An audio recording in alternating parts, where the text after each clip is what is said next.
എല്ലാവർക്കും ഓണം എങ്ങനെ ഉണ്ടായിരുന്നു? എൻ്റെ ഓണം അടിപൊളിയായിരുന്നു കേട്ടോ. ഒരുപാട് ചിരിക്കുകയും കളിക്കുകയും സന്തോഷിക്കുകയും ചെയ്ത ഒരു ദിവസമായിരുന്നു.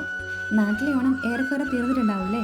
പക്ഷെ ഞങ്ങൾ ഈ പ്രവാസികൾക്ക് അടുത്ത ക്രിസ്മസ് വരെ ഒരു ഓണം മൂടായിരിക്കും.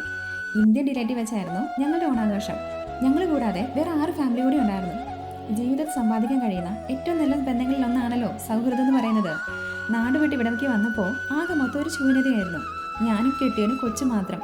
ബന്ധുക്കളില്ല, സുഹൃത്തുക്കളില്ല, അയലോകമില്ല, അങ്ങനെ ആരും തന്നെ ഇല്ല.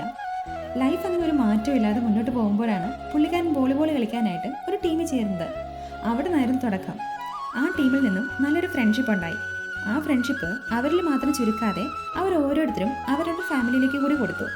പിന്നെ ഇടയ്ക്കൊക്കെ ഓരോ പാർട്ടിയൊക്കെ നടത്തി എല്ലാവരും ഒരു ഫാമിലി പോലെയായി. ഇപ്പോൾ എല്ലാ ആഘോഷങ്ങളും ഇവരോടൊപ്പമാണ്. ഇതിൽ മലയാളി ഫാമിലി മാത്രമല്ല കേട്ടോ, തമിഴ് ഫാമിലി കൂടി ഉണ്ട്.